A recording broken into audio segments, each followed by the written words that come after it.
Welcome back to the Metropolitan Fire Chiefs Leadership Development Podcast, where we explore the innovations and leadership strategies shaping the future of the fire service.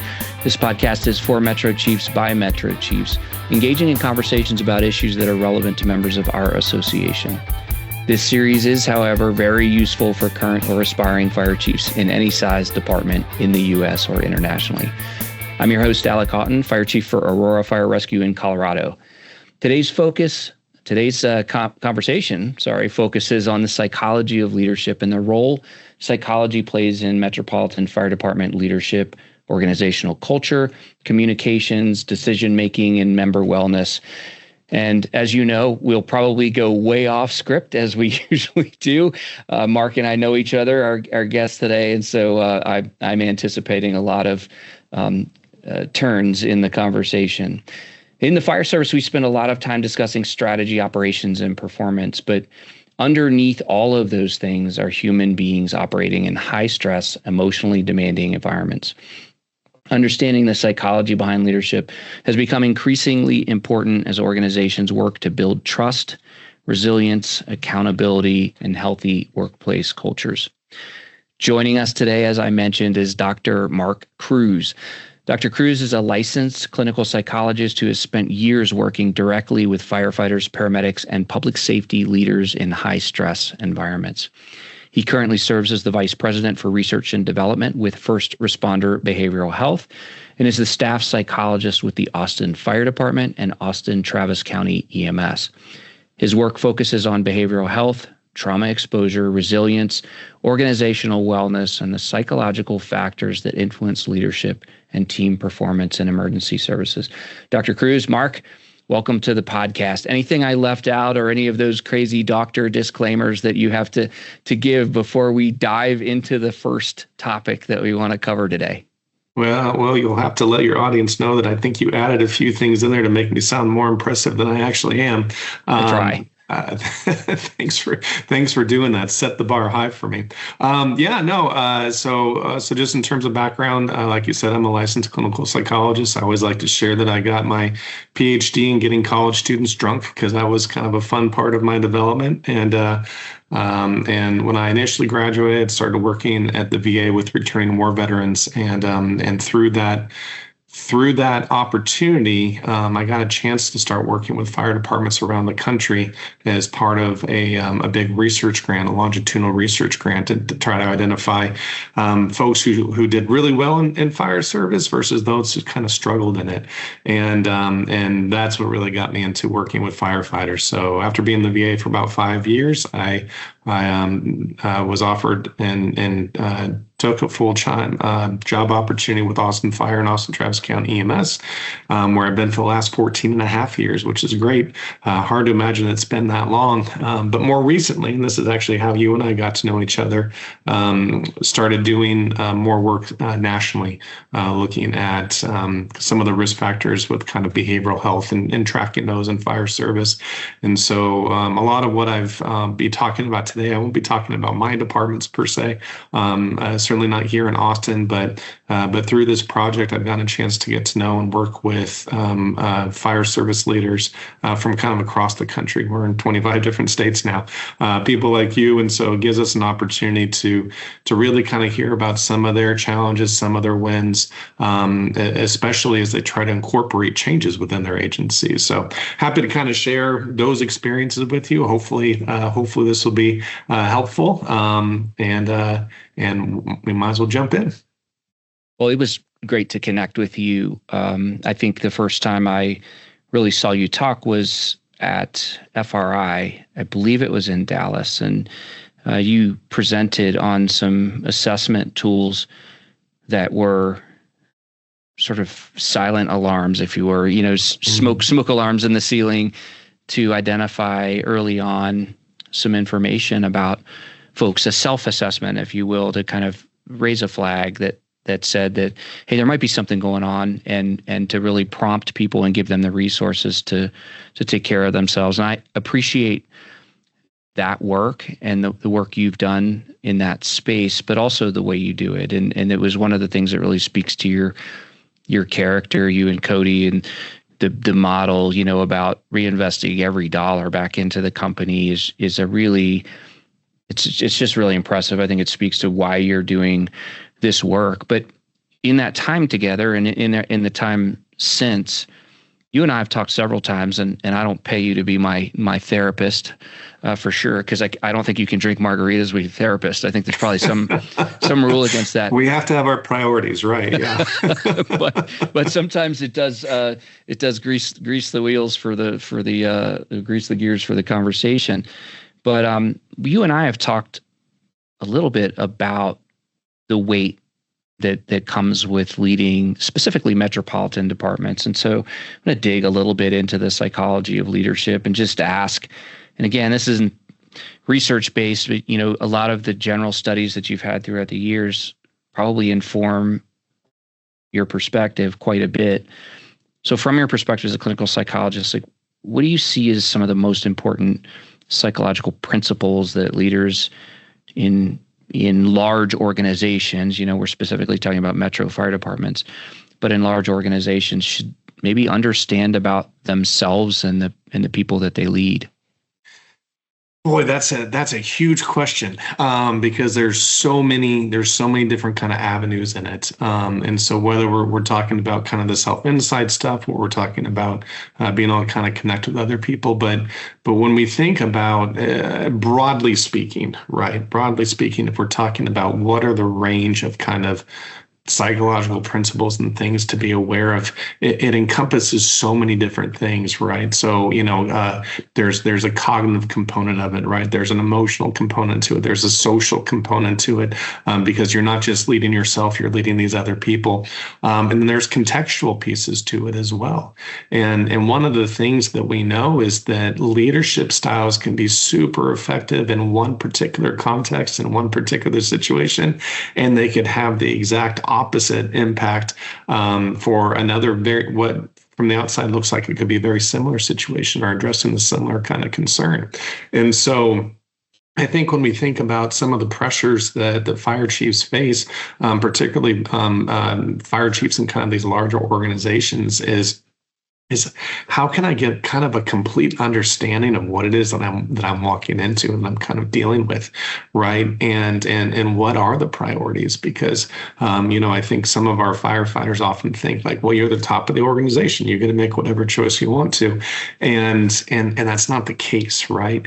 And so sometimes chiefs get brought in to accomplish a very specific goal that comes from their kind of bosses on high. Sometimes chiefs are brought in because they exhibit some of the traits and characteristics that are the opposite of the chief who just left. And so understanding that context, I think, is super, super huge. And how that context is, it's not a static thing. It's constantly in motion. And so I think, fire chiefs in general, or leadership in any kind of organization, you have to have kind of like this fluidity to your responses, to be able to kind of adapt to things and to be kind of both malleable to kind of make things work, but not be so malleable that you don't have a sense of identity and kind of a larger purpose that's kind of guiding things. So thanks for starting off with a really super easy question. You're welcome. I'm just going to throw you, knuckleballs the whole time. So you talked about something that I've presented in some of the courses that I've taught over the years about this concept that your fire chief sits at the top of this organizational pyramid, right? And we can argue, I believe it's inverted, right? I think you sit at the bottom and you kind of balance the weight of the organization on you, but it really looks more like an hourglass, right? I mean, exactly. I report up to the city manager reports to a council, the council reports to community. So we all have bosses, we're all middle managers. Some of those pressures, some of those priorities that are coming from leadership above the fire chief can be in direct conflict with your core values, right? The things that I might believe are really important to achieve in the organization.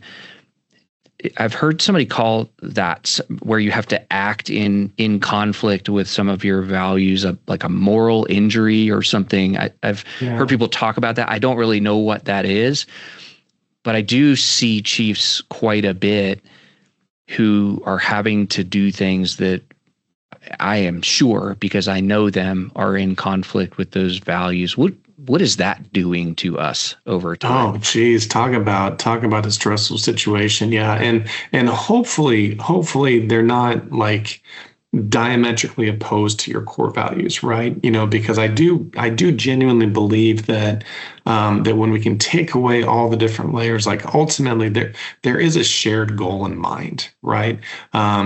There are many times totally different perspectives on how to get there, right? There's lots of different pathways in terms of how to get to that shared goal, but usually there's a shared goal in mind. And it reminds me of this time, and this is not all that different than couples therapy, right? And I remember many years ago, I had a couple who came in and they were walk in as the second time I'd met them, and they were clearly disgruntled with each other.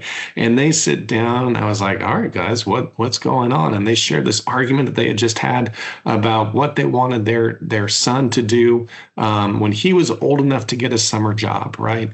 And the mom in this situation wanted the son to do volunteer work and to be able to give back to the community and not be focused on the value of a dollar there. Whereas the dad's like, I want him to work like a kind of a shit job. Really kind of all this type of stuff. And they're so diametrically opposed, and they can't imagine how they know each other, right? Let alone have gotten married. And we were able to kind of take that step back and say, well, hey, I'm just curious. Why do you want your son to work like this really crap job? And he's like, I want him to learn the value of hard work and dependability, and to motivate him to be successful and to strive to have dreams and the value and all that kind of stuff. And his wife leaned over and she smacked him on the arm. She said, "You idiot! I want the exact same thing." Right? And so sometimes we have these scenarios where the method makes it feel like we have very different goals, when in fact they're a lot closer than we think, right? And so I think if you're ever in a situation where you're being asked to do something that's totally against your morals and values, we need to kind of take a step back at that point and figure out what is it that's actually going on? How am I interpreting this? What's the larger goal here? Because it would be difficult to kind of get somebody to a point to they're making a decision that's totally against their morals or values, right? And it's this thing that kind of comes in. It's like, okay, is there a shared piece here? Well, why are you having me cut staffing? Why are you having me issue this discipline? Why are you having this stuff? And if we can't get on board with the underarching goal, it's going to be really hard to follow through with that. Right? Because you guys are obviously wanting to do things for the right reasons, and to take care of your people, and to take care of your people so they can take care of the community. And so, it's kind of distressing to think like, oh gosh, my boss is having me do something that's against my core values. And when that happens, like, gosh, let's pay attention to that. And I would encourage people to kind of go back and figure, okay, I want to make sure I really understand what's the goal of this. Is it just to cut the bottom line? Well, why is it to cut the bottom line? Well, if we don't cut the bottom line, then we're going to lose 10% of our workforce. Okay, well, now I can get on board with that. Right. And so sometimes we need to go beyond those initial steps of what we're being asked to do or told to do, and try to figure out, okay, what's the purpose behind this, and can I get behind the purpose for this? It seems like it's as simple as I'm glad you brought in the perspective of the relationships, because in a lot of ways, that's all this is, right? I mean, we're building a relationship with the city manager. We're building a relationship with city council members or county board members or whatever, to try and achieve a common outcome, right? I think probably we do sometimes, whether it's in marriage or in leadership, get too fixed maybe on the process instead of which route we're taking, as opposed to the destination that we're trying to get to. And that's exactly right. That's exactly right. I believe I talk a little bit about stress in leadership, and I think, and I don't know, I could be completely off base, but I think most fire chiefs get into this industry because we want to make a difference in people's lives, right?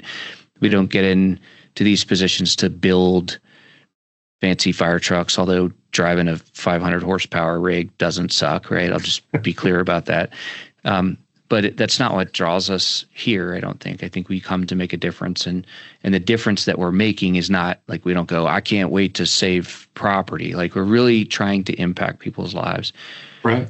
And which means I think there's a genuine care and concern for the members in the organization. I feel like that increases the stress associated with the leadership position, perhaps in a manner that's different than someone who's leading Microsoft, right? Where we're looking at dollars and cents and bottom line and shareholder, right? Feedback, pleasing the board, not because they feel supported and empowered and cared for, but because they're making money, right? Yeah, and their goals on the bottom line. They're already working towards their next contract. They have buyouts clauses and all of their things because they're serving a different kind of function. So what does that do to the level of stress that we have, maybe specific to the type of work that we do? Yeah, well, I think anytime you become kind of invested and kind of in charge of other people, you take on some of that responsibility, right?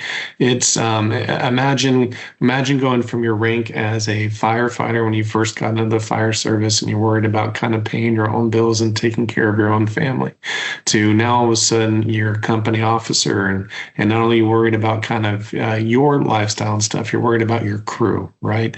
I can't tell you how many times I've met with folks kind of at the edge of retirement and they're talking about they're just so glad that nobody got hurt on their watch, right? And that's such like this telling thing of how important the men and women that you work with and work for are to you. And it just grows exponentially as the time you move farther and farther up. And I recall some of the conversations that we had in the very beginning and why you got interested in kind of doing some of the things that we're doing. And part of it was that it's really hard to know how people are doing, right? It's what resources. It's like you're in charge of somebody's mental health, and yet you're not allowed to know anything about it. Right. And so what can we do to make sure that we're taking care of people in a way that allows them to have privacy and stuff like that? But you take all that on, right? You're not just worried about your own family now. You're worried about the families of all of your employees.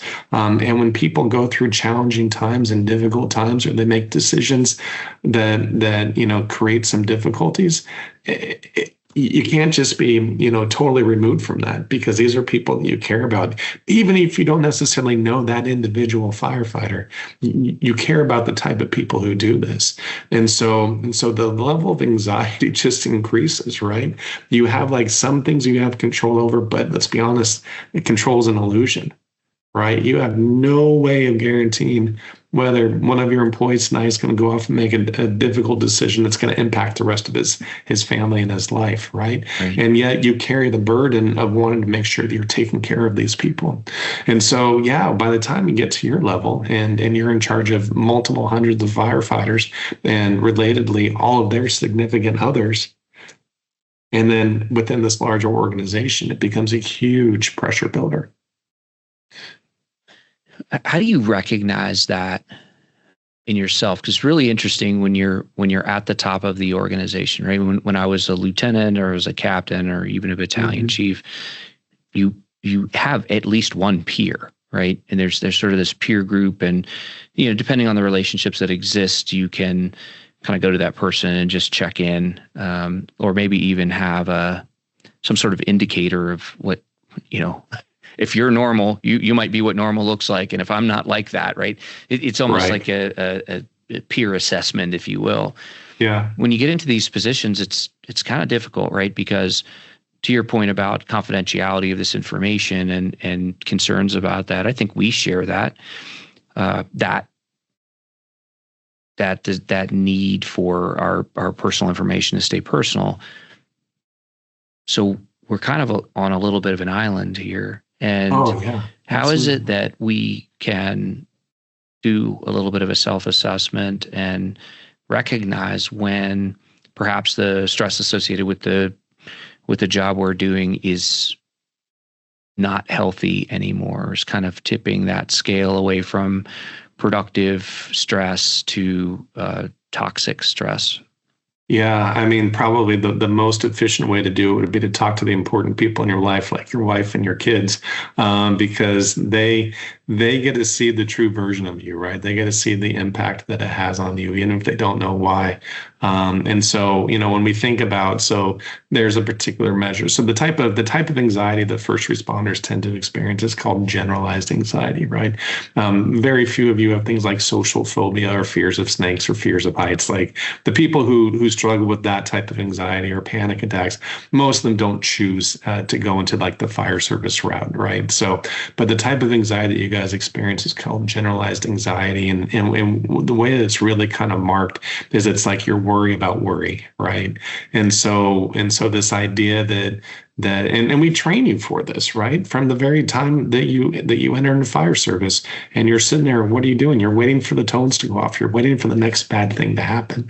And we teach you to respond really quickly and to go and kind of deal with that situation and go back and get ready for the next one.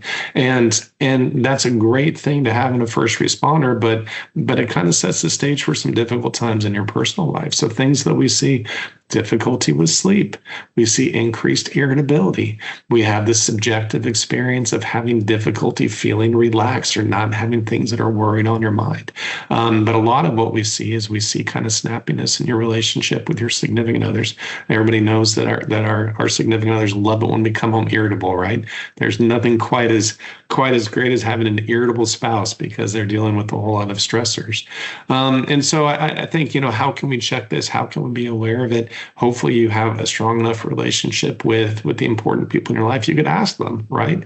And just see, like, I'm curious, how do you feel like I've changed, if at all, since I've taken on this job, right? What are the things that you've noticed? And then to do that kind of own internal check too, in terms of how am I responding to these things? Am I still making sure that I'm taking care of myself? Can I actually be off of work, right? You're never really off of work. Even when you're traveling, you're always glued to your cell phone waiting for, the next bad thing to happen. But I think those are some of the things to really kind of pay attention to get an idea of, okay, how much of this job kind of impacted me. And if you recognize it, then that's great, because then it gives you the opportunity to actually do something about it.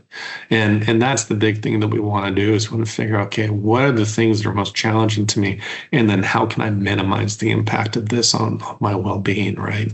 So whether it's playing cowbell at a Metro Chiefs conference, or whether it's having an appropriate number of margaritas in a social setting with a designated driver, or doing art, or spending time with family, or traveling, or there's a lot of different ways to kind of do that, but it takes an intentionality to do it in order for it to really be effective. That's great. Thank you. The cowbell story, we'll keep that between us, right? There is a story there, but there may be some Metro Fighter Chiefs who have pictures or videos of that. Yeah, too, yeah. I hope that they're not spreading around, but every band needs more cowbell. Just throw that out there. I want to shift a little bit from the leader in the fire service and shift a little more to organizational culture. And I don't know if this is more sociology than psychology, so forgive me if I'm treading outside, but we're talking about organizational culture. And the saying is always, well, culture eats strategy for breakfast, right? And you've got these deeply ingrained cultures that are part of the tradition and identity of some of these fire service organizations. But from your perspective as a psychologist, what can help create healthy organizational cultures, and what destroys healthy cultures, in your opinion? Yeah, I think the biggest thing to promote it kind of begins with trust. That is so important, right? I think to truly be an effective leader in an organization, you have to earn the trust that you're asking for. and live up to the trust that you're given, right? That's a huge thing. And some of that is just kind of consistency, predictability, right? Like it always kind of I always cringe a little bit when I hear people talk about leaders in whatever organization where it's kind of an unknown. Like, well, we don't know how this person's going to react. We don't know what they're going to do, and that always kind of raises a level of kind of uncertainty within the workforce, because then things aren't kind of known, right? And so when we're not sure how someone's going to react, then we're not going to trust them with that information, and we're going to withhold it and do things to kind of move around and to try to not get caught, and that can really kind of damage things, I think. So I think trust is really high on that list of things that are important for kind of building a positive culture. And then one of the things that can sink it really very quickly. And the difficult thing with trust is that trust takes, it's a continuous process of building. And then if you have a lapse, it can go away almost instantaneously. Like, you can be great 999 days, and on day number 1,000, if you do something that violates that trust, it might be really hard to get that back from some people, and that can depend on their own experiences and their own values and things like that. But I think trust is a really big thing. And when you're talking about kind of, shifting an organization in terms of like their cultures or things that are on there, I think it's really important to get buy-in from that standpoint, that you're not the only person who has that as a goal, right? And that's one of the hard things, right? How do we kind of increase institutional awareness that, they can do these things differently? And we bring up sleep, that's a big part of what I talk about nationally a lot of time. And I've got this great chief, and he's from a small department in the Midwest, and we've known them for years, and I can see how much he cares about his guys and all that kind of stuff. And he tried to initiate a change as it relates to sleep, and did like all the textbook things, gathered the information, provided to them, tried to get them onboarded, and brought me in to like speak with them. And there was a good conversation, all that kind of stuff. And like, this is going really pretty well. And then like the pitchforks and torches came out, right?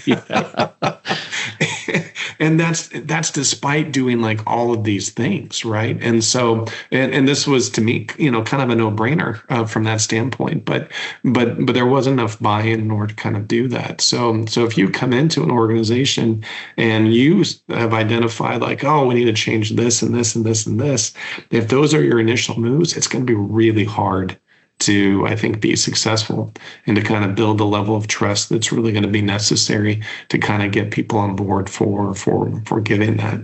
So some of the other factors that go into those things too is, how open as can you be as a fire chief with kind of like what the rationale is for your decision making. Right. Transparency is a great value to have. And then there's some situations where unfortunately you're not going to be able to be transparent. Right. So how do you engender like the trust in that beyond just the, hey guys, trust me, right? Because that's tough to pull off sometimes. I remember having a conversation with one of my peers about this kind of, and I'm probably going to just completely ruin the three things, but one of them was like, I know, and I'm going to tell you, right? If you ask me a question, I know the answer and I'm going to tell you. The second one was like, I know, and I can't tell you, right? Or the third is, I don't know. And if I don't know, I'm going to tell you I don't know. And we'll kind of go on from there. But it was this just really three categories of information. And I will share one of the biggest challenges for me in that change management process, because I want to keep going, dig it a little bit into that change management thing too, because that's always can be really messy, but is to share the why, right? And to share things that we're considering, right? So we've identified this thing as necessary, right? It probably needs to change. You go around, and generally those aren't original ideas. They're probably a result of listening to the membership online, giving you suggestions about stuff. But you say we need a different outcome. And then there are several different paths to get there. And so kind of sharing perhaps what paths you're considering. And sometimes that works really well because people feel engaged, but it takes responsibility on the other end, the receiver of the information, to not go, oh, sitting with the chief and he or she said, this is the direction we're going. And it's not at all. I'm telling you what we're considering. So some of that transparency can sometimes do damage as well, right? Because totally backfire. Yeah. Trust is a two-way street. Well, and you mentioned too that the unpredictability. And I don't know, I wonder if sometimes folks in the change process don't understand the evaluation process of different pathways forward, and that can be maybe scary. Oh, it's absolutely terrifying, right? And there's the joke that we always talk about, firefighters and stuff, right? What's the only thing the firefighters hate more than the way things are? Change, It's changing. right? And so, we've seen scenarios across the country where you'll have a group of firefighters who will be complaining about a particular thing, and then an executive or a chief will come in and say, all right, this is what we're going to do to address that. And they're like, what are you doing it? We like it the way that it is, right? So that's part of that buy-in to really kind of see, and change is hard, right? We like predictability, we like stability. We throw out all these things about what we think that we want, but then sometimes we get those things and it turns out it's not what we wanted at all. And when you talk about that trust going uphill and downhill, that bidirectionality, when you have shared information in the past and then it was misused or misunderstood or misinterpreted or misapplied, then that makes it harder for you to be transparent kind of moving forward. And so it's a really kind of difficult thing. And when you talk about even just, for example, the psychology of communication, I think a lot of us think of okay, I just need to choose my words carefully and then I've done my job. But there's actually a lot of things that are implied with that, right? So in order for me to communicate something effectively to you, I've got to begin by choosing the right words to really convey what I mean. And then I have to actually say those things. But you on the other side, you have to hear those words, and then you have to go through another process of interpreting to try to get at whether your understanding is the same thing as my understanding. And that breaks down a lot, right? Yeah, I'm sorry I interrupted you, or because you're getting into communication, which is really what another piece of what I want to talk about, because it's difficult even one-on-one, which is why marriages sometimes are really tough, right? There's two people that are face to face with far more frequency than we're face to face with the members of our organization. Austin's huge. Aurora, we have about 500 people that work here. There's no way that I can communicate face to face with somebody in a manner that I don't know, honors the amount of time that's necessary to build that interpersonal trust. Right. So the communication is super important. And it becomes more important when we are having to talk about some difficult things, right? And you and I have talked in leading an organization through a significant tragedy or traumatic event can be really challenging. And man, you got to be careful with what you say, how you say it, the words you use to say it, because it can really have some unintended consequences. So what are some of the psychological dynamics that we might want to understand when we're communicating? And if you know this, I'd love to hear it, but it's like mass communication. It's almost marketing and, something that media companies would use, but what kind of psychology should we be considering to either be productive or at least at a minimum not be destructive? It's so much that again is going to depend on kind of the scenario and the specifics that we're dealing with, right? And it's I don't say that to kind of escape the answer by putting all these caveats on there, but it's true. Right. It depends. And one of the, kind of cognitive processes that we have as human beings it's called attentional bias, where our mind is automatically drawn to information that's meaningful to us. And so whether it's, this one of the silly examples I use is when we found out my wife was pregnant for the first time, I looked around and I noticed pregnant women everywhere. Right. And it's almost as though they had not existed before, but I'm pretty sure they did. Right. It just wasn't meaningful to me until that time. And so it's why, two different people with two different political leanings can watch the same political debate and come away with vastly different interpretations of things. And it's not like an intentional bias where they're trying to, persuade things. But oftentimes what it is that our brain is selectively drawn to find information that's consistent with our beliefs, with our values, with our fears. And so you may say like the most articulate, perfect thing, and one thing will stand out to one person and something else will stand out to somebody else. And then their interpretation of that is going to be influenced by their own kind of mindset, right?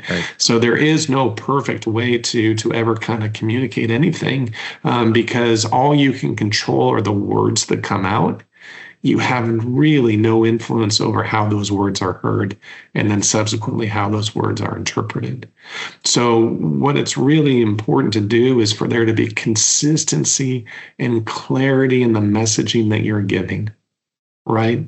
You're not going to be able to have those one-on-one conversations where you're able to talk about, oh, okay, well, this is why we're implementing this new policy that from the outside, without you having any context, feels very draconian. Well, let me provide you the context, and this is what we're doing. This is how that's great if you're able to have that kind of thing. But if all your membership is getting is an email that says, here's the new policy, holy moly, right? It can lead to pretty some significant reactions. And so, building that trust, talking about what the shared goal, what the shared value is, what the overarching thing is, and be able to kind of put this particular step in that context can help. Right. So if your shared mission is to take care of your employees, then it can be helpful sometimes to say how this particular action is going to fulfill that larger mission so that we can get to that larger context and not so much what that individual memo or policy or statement that you said are the, how many times have you done an interview and you're like, oh my God, that's the line they chose? We talked for 3 hours and then that's the 2 minutes that you chose to put on the air. It's like, oh, good Lord, right? So it can be a frustrating experience. Happens more in court and closing arguments. My experience. Like, oh man, did I do that? I'm going to trust you on that. My goal is to never be involved in court stuff. Good luck with that. So, bless you if you're able to accomplish that. I think it's great. I don't know if I sent you some information at the beginning of this, and so forgive me if I'm dipping into areas that you're unfamiliar, but I've done some work in teaching leadership and followership, right? Which is it's a balance. So we all have, and we talked about it in the beginning, like we all have a boss. We're all effectively middle managers. Mm-hmm. But there's some psychology around in-group, out-group. And I don't know if you did any work with that when you were coming through school or in your time since then. But this sort of social proof, looking around the kitchen table to see how we should feel about whatever the fire chief's message is. And even there was a concept that I read about. It's called it was pro-social lies. It was a study on that they did in a group of people where they were more inclined to tell lies that supported their relationships with their in-group. Right? It was really some fascinating stuff. I don't know if you've done any work in that space or can speak to that, because a lot of times we're the out-group, right? The fire chief is the out-group, the administration is the out-group, and the line staff is the in-group. And I don't know if there are ways to break those barriers down, because it's not like folks aren't maliciously trying to be separate from us, right? There's psychology there. It happens, and some of it's because we're not co-located, right? So it's geographical problem or a structural problem. But I don't know if you've spent any time looking into that, or if in your observations working on different work, you've seen how in-group and out-group dynamics impact either the stress on the leader or the organizational culture? And if the answer is no, that's okay too. Just super curious. So I haven't done a lot of research on it, but certainly you see it, right? And if we want to look at what is a meaningful demarcation of in-group versus out-group in fire service, you can just look at the color of your shirt. Right. And so when captains or whatever company officer level promotes to that chief level, they go and they get a totally new set of attire. Right. And so we talk about the white shirts versus the blue shirts. Right. And that's this really kind of terrible process. And even within my own organization, we will hear comments made when people get promoted like, oh, that person's going to be great because they're one of the guys, right? They're part of this in-group.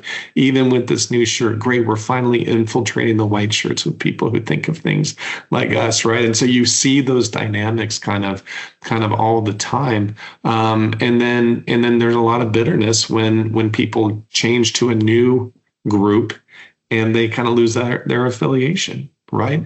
And it's hard on the quote unquote white shirts who've lost their cohort and the people who they spent time with and all of that as they kind of get replaced and moved on with that. And it's hard for the blue shirts when they feel like that's level of like, oh, you've abandoned us. Right. Now you've kind of joined the dark side. And it's and when I hear about that in the clinical context, one of the things we talk about, we're like, well, what do you think's kind of going on at that level that you've had all these great people and now all of a sudden, your view of them is different because now they're part of that kind of group. Man, there were some really crazy stories, like studies back in the day about like camps, and they would set up kids in these different groups. That's where the in-group, out-group research really kind of originated. And there's some fascinating stuff that's been done on it. I can't quote and cite that stuff offhand. But yeah, it is that kind of core sense of kind of identity. And I think anytime you're dealing with those things, there's benefit to talking about like the shared mission and the shared goal. Right. And so even though, as a white shirt, you're spending all of your times in meetings now and policy making and policy initiation and trying to do that kind of stuff, anytime you can tie what your work is doing towards the work that they're doing, it can kind of reduce some of that instability and kind of build some of that cohesion that we want people to see that the work that the fire chiefs are doing is being directly in line with the goals that we all have, right? To keep ourselves safe, to keep ourselves healthy, to provide good services to our community. Yeah, I think sometimes too that the perspectives that we have in our different groups, right? I spend probably more time with other department directors and with city leadership and with elected officials and outside stakeholders sometimes than I spend with firefighters. And just having a conversation earlier today about that very thing, like the complete shift in the role, because we're not doing operational things really anymore. Like if I show up on a fire and have to take command, I've done a lot of things really, really wrong in the period between getting here and having to do that. Right. So there's a big shift in that that role, and I think a lot of times there's a misunderstanding, and you can make an effort to try and fill that gap and go and share the perspective and share some of that information, but sometimes that in-group, out-group divide, that canyon is too difficult to cross for whichever the other group is to accept the perspective or the explanation, if you will, of the opposite group. Yeah, and especially I think once you get to a metro level, right? And so then it becomes, can you build this within your cohort, your district chiefs, your division chiefs, your assistant chiefs, your chief of staff, your battalion chiefs, at the level that it is more reasonable for you to connect and have that, kind of transcend throughout the whole department. Right. Because it's going to be, you have 400 people, right? My chief has 1,200 people, 1,250 or something like that. But a lot. He's never going to have a conversation. He won't be able to remember the names of all those people. He's got other jobs that he needs to do, and that's going to be the same for all of the chiefs, right? And so I think anytime, and I'm not just someone having like a mission statement. Like a lot of places have mission statements, and it's a lot of lofty words and things, but it might not feel very real. But I think trying to have something that's tangible, like this is my goal, this is what I'm doing, and that's consistently displayed. And then when appropriate, when specific actions are tied to that, so that people kind of get that context, right? It's like the wife who, smacked her husband in the arm and said, "You idiot, I want the exact same thing," right? The goal is the same. We might be on different paths to get there, and I want you to continue on your path. And here I'm taking this path as the fire chief to try to get us to that same goal. I'm going to bounce back a little bit to the individual stuff, right? Because that's a little more in your space. But we spend the fire service is one of the few organizations where you kind of go from the mailroom to the C-suite, right? If you're going to be a fire chief, you very likely have come through, known absolutely nothing about the industry and have worked your way up through the ranks to get there. Most of that development is around your operational competence, right? Less time in introspection and self-awareness, those kinds of things, right? We don't get a lot of that in our industry. How important is self-awareness in leadership of effectiveness, right? How important is it to really have that perspective? And how can leaders be intentional about improving themselves in that space? Yeah, that's where really there's that. Honestly, that's where you have your greatest opportunity for success, right? Because those are all things that become within your kind of sphere of influence, where there's a lot of things that doesn't matter how much you do, you're gonna have a hard time, figuring how engine 3 is going to respond to something like this, right? And so that kind of self-insight is really kind of key, because it's, when we talk about emotional intelligence, it begins with kind of awareness of your own, right? So, to what extent am I aware of what my priorities are? Am I aware of what my strengths are? Am I aware of what my opportunities for growth are? Right? Am I aware of kind of how I respond to things and how my emotions kind of have this impact on other people? Because without that awareness, you're just reacting to things. Right. And that can really, really damage relationships with other people, because other people are smart and we learn to manipulate the situation, right? And so it's not like it's, my kids are just like every other kid, they figure out ways to manipulate their parents, right? And so growing up, my kids knew that if they wanted a dessert, they needed to ask mom, because mom has a sweet tooth. And if they needed another Lego project, they needed to ask me, because I'm a fan of Legos. And so without having that kind of self-insight and kind of self-awareness, you're setting yourself up for kind of damaging those types of relationships. And so I think it really kind of begins with that self-insight, and then the ability to kind of accept yourself for where you're at, and really be kind of intentional and kind of challenging yourself to grow in the areas that you need to grow in. Right. And if you have a particular deficit in an area, and this isn't something that you're going to develop overnight or over the course of weeks or months, can I bring somebody else in so that this deficit doesn't end up causing problems to the organization, or reduce the impact of some of these other things that I do well? So it really begins with like that own kind of awareness and your own kind of self-insight. And I think that the more you understand and you kind of are aware of that, then the greater access it's going to give you to recognizing the things that are going on in other people. Well, it takes some humility and vulnerability to go, I'm not good at this space, right? And bringing that person on the team, and that can be a little bit scary, I guess, in some situations. Yeah, and a lot of us have a tendency to just dismiss those things we're not good at. It's clearly not all that important. right? Right. Because here I am, right? This in this position, whatever that is, at whatever that rank, I've achieved this despite that, and so it must not be a big deal. Right. And so I'll just focus on the things that I do well.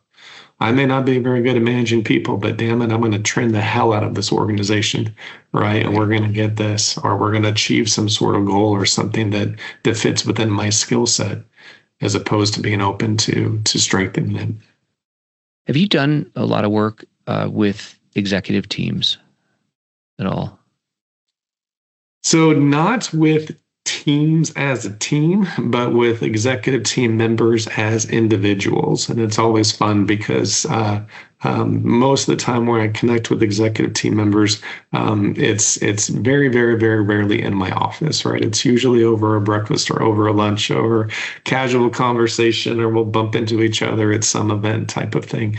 Because, as much as we'd like to think stigma isn't a thing, it still is a thing, right? And I think as leaders of organizations, there's a lot of pressure to try to prove that you have your stuff together. And so if you're seen in the psychologist office, that might be, kind of a scary thing. But if we're seen out to lunch or something, then that's not as big of a deal, right? And so I haven't worked a ton with teams as units, but with a lot of executive team members, for my organizations within the city, and then our organizations outside of the city. Let's talk about it in the context then of relationships, right? Because we talked early on about most of these things are about relationships, and work really hard to build meaningful relationships with the members of the executive team. And some of that is the willingness to be authentic and vulnerable and acknowledge the weaknesses that I have and the strengths of the other team members, right? And that takes a lot of mutual respect. In fact, my executive assistant and I are very, very different. She has skill sets that I will never be able to develop. I mean, just masterful at those things. And I don't know if it's a skill set or more of an opportunity. I have an opportunity to do things differently with people, but there seems to be this pretty strong mutual respect that allows us to complement each other and work really hard to strengthen the team, right? Based on the strengths that we have, right? And so I think that level of humility can be really scary. The level of vulnerability to say, I'm not good at these things, can be scary. But I also think the psychological safety, right, of being able to share amongst the team, hey, let me take this because you're not good at this, right? Or admit I'm not good at this and I need your help with this. And it seems like it's a challenge for some people to get there. And I'm just curious if you've got thoughts on that. Yeah, and boy, that's where a lot of like individual counseling stuff can help from the standpoint of people understanding why it's a challenge for them. Right. So those levels of insecurities that come in, whether it's because I promoted too quickly or I didn't do enough time here, or I burned this bridge or whatever. Right. And let's be honest, most of the people who join the fire service, when we do pre-hire interviews and all that kind of stuff, it's very rare that I have people come in and say, yeah, my goal is I want to be a Metro fire chief one day. That's not why they're getting into the job. Right. And sometimes, people almost promote by accident into these situations, and they look around, they find themselves with what's going on, right? And so that level of insecurity can be a huge component. So I think when you've had situations where it feels seamless and there's a lot of mutual respect and stuff, I bet if you went back and kind of analyzed it, you would probably be able to say that we were on the same page in terms of what our goals were. Right. So like that, going back to that shared mission thing. And I think that people who you really feel aligned with on that, then that sharing, that division of responsibilities, that ability to be open with, I'm not very good with this, I think it'll be a lot easier in those situations when you feel like you've got that shared mission. And then if you have people who feel like maybe they're not on board with that, or they've got different perspectives, then it's not going to feel comfortable having that vulnerability there, right? Because I don't know what you're going to do with this information. If I let you know, like, holy shit, I have no idea what to do there, is that going to be used against me? Are they going to build, some sort of cabal to kind of throw me out of office, or to go up the chain of command and say that I'm incompetent in this area? So a lot of it's that kind of insecurity. And again, I bet that when you've had success with that, it's because that shared mission was bought into by the people that you were sharing that with. It's scary on the other direction too, right? I mean, I would think that, my assistant chief or deputy chief is going to be concerned to share or to be vulnerable about what their weaknesses may be, or where they have opportunities for growth, right? Because all our weaknesses can be overcome. But, if I'm a new deputy chief, I'm going to have gaps in my experience. How important is it for the chief executive or for the fire chief to give permission for failure, to give permission for constructive criticism of the fire chief? Is permission important in those relationships? I think permission is huge, and I think it begins by modeling. Gotcha. Right? If I'm working for someone who I respect and admire, and I think they're perfect and they've got all their stuff together and they've never made a mistake, and man, you selected me for this position, holy cow, I better live up to those expectations. Right. That's not an easy thing to do. And so, and it depends on the messaging of it too, in terms of, what are our goals? Can we get on the same page, not only for organizational, but for your professional development as well? Right?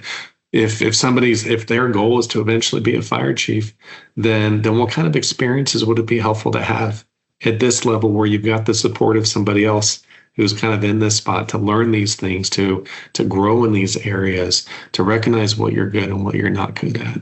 And so permission is important, but I think modeling of that is important, whether that's sharing like, oh gosh, I remember this one time when I first promoted blah, blah, blah, and oh, let me tell you how I screwed up this situation. Right. But here's how I learned from it. Right. So some of the vulnerability can be the permission in and of itself. Yeah, absolutely. And again, trust is one of those things that has to be earned, and it can go away really very quickly. But I think the more confident you are in kind of your own self, because everybody has strengths, but we all have weaknesses too. It allows for that to really kind of happen. And then one of the other things as a challenge too is, are you choosing people to promote into positions? And I don't mean you individually, but as a chief, are you choosing people who remind you of you? Right? Are you choosing people like they have same background, same experiences, all this kind of stuff? Are you choosing people who view the world in a slightly different way? Are they able to bring different things to the table that maybe can help complete the whole picture of the team? And I guess that depends on how comfortable you are with the healthy conflict, or the conflict, I should say, because it's not always healthy, that comes along with the diversity of opinion. It's interesting. We've gone through some exercises here of a more collaborative or distributive leadership approach, where we're really valuing feedback from the line staff, right? I mean, because I can create a policy or change a program, and I'll never see the impact from the fourth floor, window. Mm-hmm.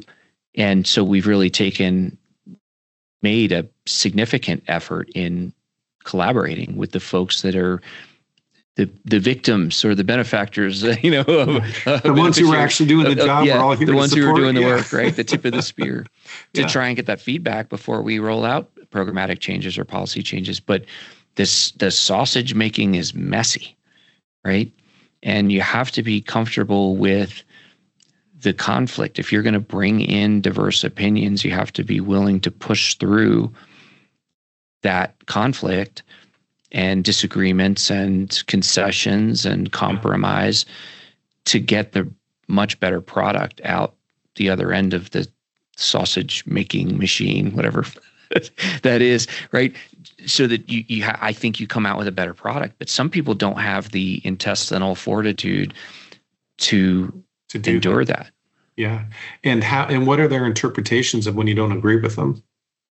Right. That to me is the key thing. Is the interpretation like, well, if this is the right thing and you don't do the right thing, I don't think that's the impression that you want out, right? Well, I told you what the right answer is and you didn't do it.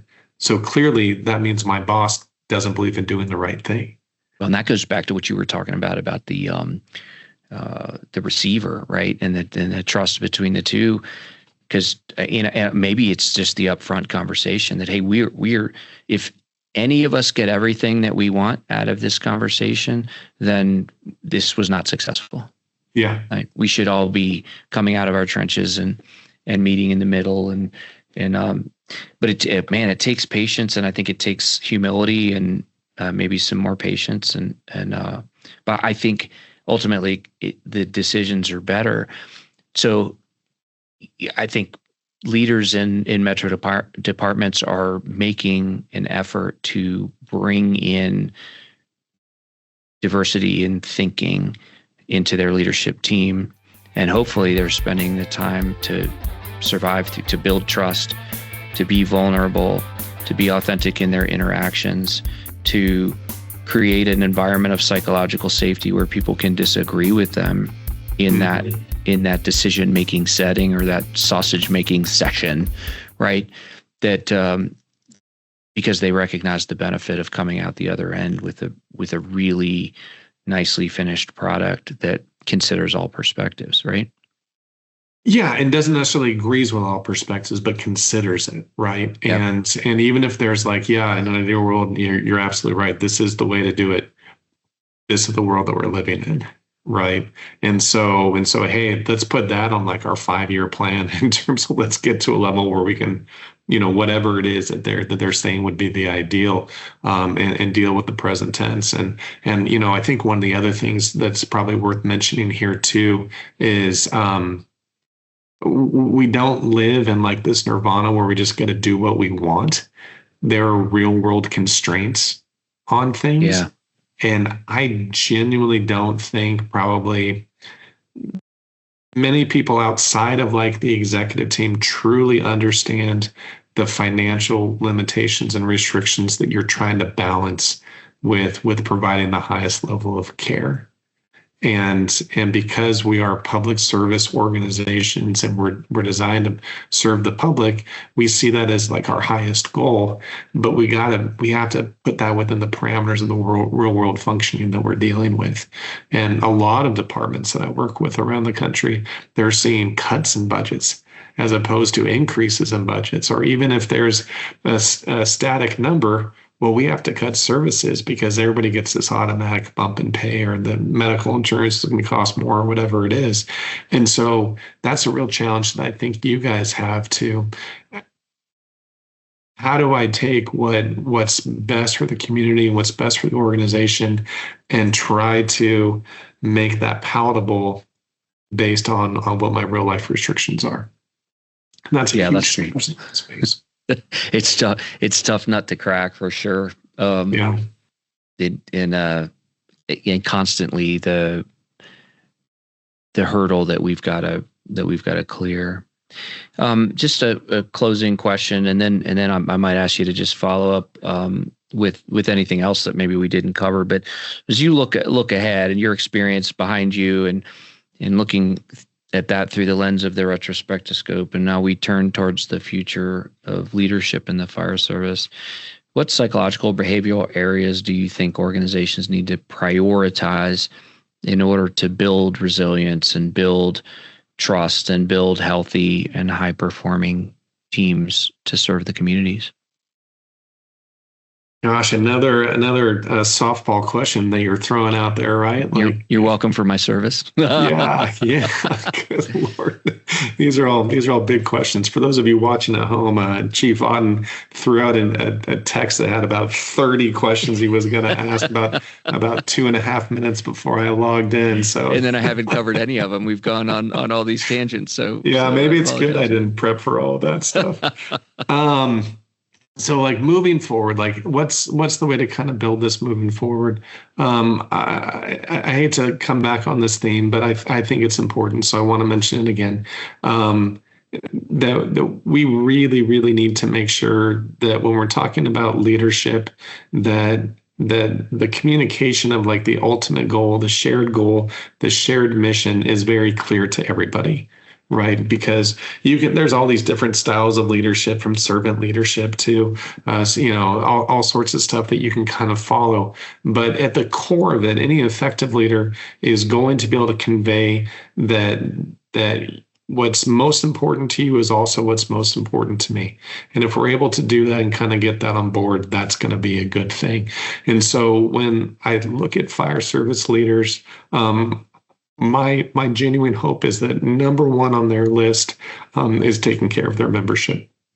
And so whether it's building resilience, whether it's creating environments where families can thrive, whether it's taking care of the physical needs of this job, and we have a lot of that, or it's the behavioral health needs, which obviously I'm a big fan of. I would encourage anybody who's currently in a leadership position or striving for a leadership position, that should be at the core, right? The core of everything that you do is ultimately so I can take care of my members so they can take care of the community.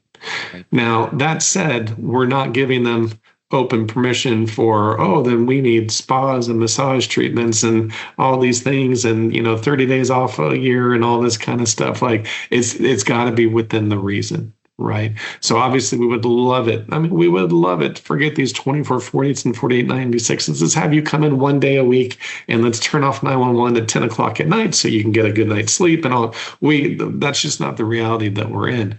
But if you can really help people understand that's the core thing, and your core mission, I think that's really how you're going to build stuff. And then not all of this is on the chief. Right. And so within that, if our shared goal is to make sure we're taking care of ourselves and we're taking care of our community, then how do we build that in so that that's going on every day at every station that you work with? Right. Are we working out together as a group? Are we communicating in healthy ways? Are we making sure that this is an environment where it's just the normal amount of kind of hazing and harassment, which would probably get you in trouble for most Fortune 500 companies, but we know things are a little bit different in fire service, right? But where it's not abusive, right? Let's at least say that it's not illegal, it's not abusive type of thing. Like, how can we build these things up and build these models that when we are here at work, we are taking care of each other and we're taking care of the community. And I think, if that was kind of the goal of all of our leaders, and it is for the vast majority of them, I think sometimes they get caught up in the minutia of all the other pressures that you have on you. But if we can remember what's that core mission of what we're doing, and that gets conveyed and that gets bought into across all ranks in your organization, then I think a lot of that natural resiliency will really kind of shine through, right? We don't want to be in a situation where somebody's really worried about somebody, but we don't act on it because we're worried about their job security, right? Like, I don't want this person to lose their job, so I'm not going to tell you that they're unsafe to be at work. That's a terrible kind of mindset to be in. So it's one angle of like a huge question that you ask, but I think that's really important. That ultimately our job is to make sure that we're taking care of you so that you can take care of the community, and we have to take care of the community because that's what we're getting paid to be here for. Right. So we've got to be healthy and resilient and strong enough to kind of do that. And the healthier and resilient and all that stuff that they are, then it creates opportunities for you to focus on dealing with all the bureaucratic issues to allow that to happen. See, you complained about the question, and that was a brilliant answer. That was amazing. I mean, you're like nodding the whole time, and yeah, you're not allowed to complain about my questions anymore. I'll just sit there and take them. So I just want to ask: is that what I created the questions for the conversation, and we went down this road together and took some side roads and stuff, but. Is there anything that you think is really important to talk about that maybe we didn't touch on today?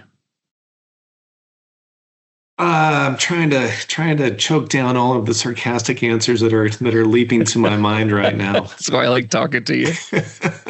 But several of them involve the margarita version that we do this after hours, where neither one of us is in uniform. I think.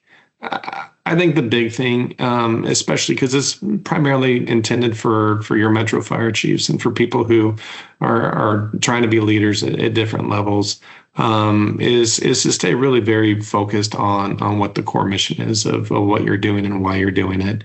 To be open to the idea of, I think, allowing yourself to be vulnerable within an appropriate context, and that allows you to reach out for the support that you need, and whether that's from your executive team, whether that's from your other chief level folks from across the city, or even from your own kind of friends and family type of thing.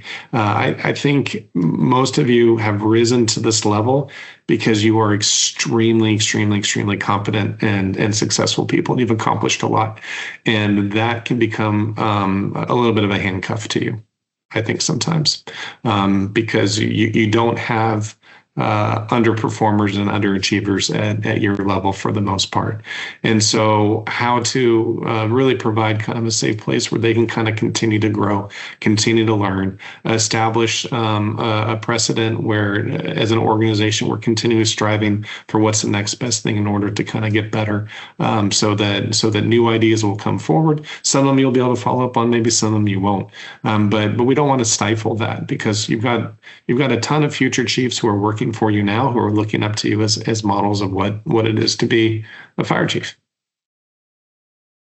Well, thank you for that, Mark. It's been a great conversation. It always is. And the next one we'll do is the version that'll have margaritas in front of us. But I'm really grateful for your time. And I know it took us a little bit of time. Obviously, both of us are busy to get this put together, but I'm grateful that we were able to pull it off. Some big takeaways for me. One big one is that leadership, really at any level, and to include the executive level, is it's deeply human work, and the policies and the strategy and operations matter, but ultimately organizations will rise and fall based on trust, communication, emotional intelligence, and relationships, right? And to some extent, resilience. The psychology behind leadership isn't separate from it, but it is deeply rooted in it. Some might even say that it is leadership. So really appreciate you sharing your expertise and your perspective with us. Sorry to have pushed you maybe outside of some of your training there. And next time, I promise I'll give you 6 months in advance. I will give you 750 peer-reviewed research articles that are well sourced, in preparation for the conversation. And we won't talk about any of them. I think you're safe. I don't think anybody's going to read. Check your references or anything today. But again, I really do appreciate your time. So thank you to our listeners for joining us for another episode of the Metropolitan Fire Chiefs Leadership Development Podcast. Again, this podcast is created by Metro Chiefs for Metro Chiefs, focusing on the issues, innovations, and leadership strategies shaping the future of the fire service. We hope today's conversation provided meaningful insight that you can apply within your own organization and your leadership journey. As always, thank you for everything you do for our members and for the communities that you serve. Stay safe, continue investing in your people, and never stop learning. So until next time, take care, and remember to keep the Metropolitan Fire Chiefs Association as a place to belong, inspiring success.